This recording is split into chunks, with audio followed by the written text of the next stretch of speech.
बात करेंगे आसमानी आफत की।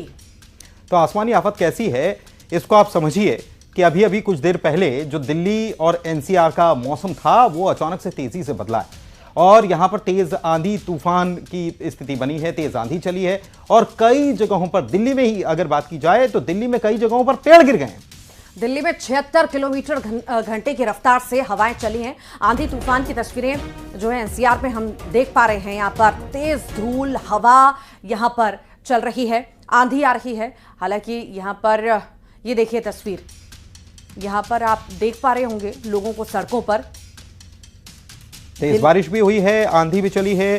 पहले धूल भरी आंधी चली और उसके बाद बारिश का दौर शुरू हो गया। दिल्ली की अगर बात की जाए तो वहां पर कई सारे पेड़ भी इसकी वजह से धराशायी हो गए हैं और रफ्तार, अगर हवा की बात की जाए तो उसकी रफ्तार 76 किलोमीटर प्रति घंटे की रही। इससे आप समझ सकते हैं कि कितना भारी नुकसान देश की राजधानी दिल्ली में हुआ है।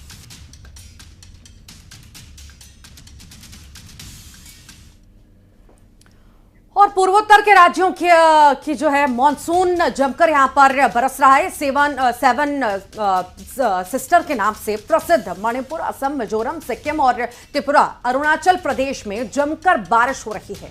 तस्वीर आपको दिखाते हैं, 5 तस्वीरें पूर्वोत्तर राज्यों की। जरा देखिए कि कहीं बारिश है तो कहीं उसके साथ लैंडस्लाइड भी हो रहा है और डबल अटैक की वजह से लोगों की मुश्किलें, लोगों की मुसीबतें भी दोगुनी चारगुनी हो चुकी हैं।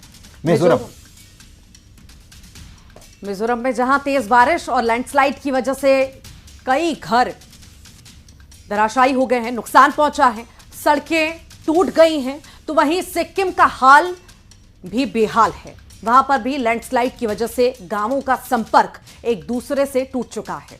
असम की बात करें, नदियां उफान पर हैं, सड़कें मानो जल समाधि ले चुकी हैं। मणिपुर में लोगों के घरों तक पानी घुस गया और आम लोग अपने आशियाने तक छोड़ने के लिए मजबूर हुए हैं। 4 तस्वीरें और देखिए कि असम में आसमानी आफत का कहर किस तरीके से देखने को मिल रहा है।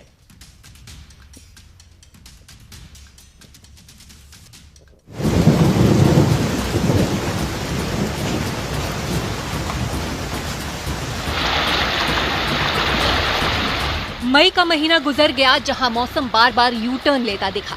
केरल में मॉनसून जल्दी आ गया, अब ये धीरे धीरे दूसरे राज्यों की तरफ बढ़ता जा रहा है, जिसका असर भी दिख रहा है। केरल, कर्नाटक, महाराष्ट्र में तो बारिश अभी से आफत बन गई है।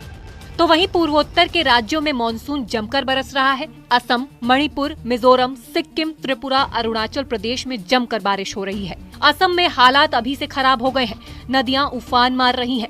कई जगहों पर तो सड़कों का नामो निशान ही नहीं दिख रहा है। रिहायशी इलाकों में पानी ने पांव जमा लिए हैं। 17 जिलों में बाढ़ के हालात बन गए हैं। राज्य में 78,000 से ज्यादा लोग प्रभावित हुए हैं। गुवाहाटी में जगह जगह जल भराव है। मणिपुर का भी यही हाल है। चेकान में 3 दिनों से लगातार भारी बारिश हो रही है, जिससे बाढ़ का संकट बढ़ने लगा है। सड़कें डूब चुकी है, घुटनों से ज्यादा पानी भरा हुआ है। रिहायशी इलाकों में पानी घुसपैठ कर चुका है, जिसकी वजह से लोग अपने आशियाने छोड़ने के लिए मजबूर हैं।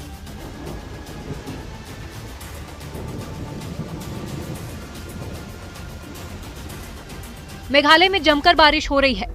उमगोट नदी में उफान है। नदी के किनारे काफी रिहायशी इलाके हैं। प्रशासन ने अलर्ट जारी किया है।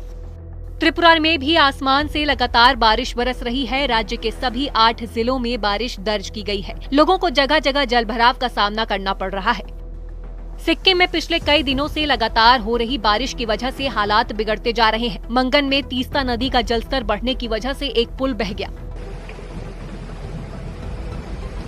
अलग अलग इलाकों में लैंडस्लाइड की वजह से मुसीबत बढ़ गई है। मौसम विभाग ने राज्य में बारिश का अलर्ट जारी किया है। अलग अलग जगहों पर 1500 से ज्यादा सैलानी फंसे हुए हैं। कुछ लोग लापता भी बताए गए हैं। कई गांवों का संपर्क एक दूसरे से टूट गया है।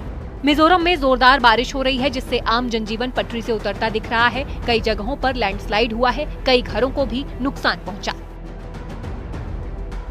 छत्तीसगढ़ के कोरबा में भी मॉनसून ने दस्तक दे दी है। बीती शाम हुई मूसलाधार बारिश ने पूरे शहर को जलमग्न कर दिया। मध्य प्रदेश के बुरहानपुर में बारिश के बाद से नदी नाले उफान पर हैं। लोग जान जोखिम में डालकर नालों को पार कर सफर करने का मजबूर हैं। जम्मू कश्मीर में ऊंचाई वालों इलाकों में बर्फबारी हो रही है। इस बीच श्रीनगर लेह से दहशत भरने वाला वीडियो सामने आया, जिसमें बर्फीले तूफान की वजह से सड़क पूरी तरह बंद हो गई। हिमस्खलन का वीडियो जोजिला दर्रा का बताया गया है। गुरेज घाटी में जबरदस्त बर्फबारी हो रही है। हर तरफ बर्फ की सफेद चादर बिछी हुई है। बर्फ ने घरों को भी आगोश में ले लिया है। अब कुपवाड़ा की तस्वीर देखिए, जहां तक नजर जाएगी बस बर्फ ही दिखाई देगी।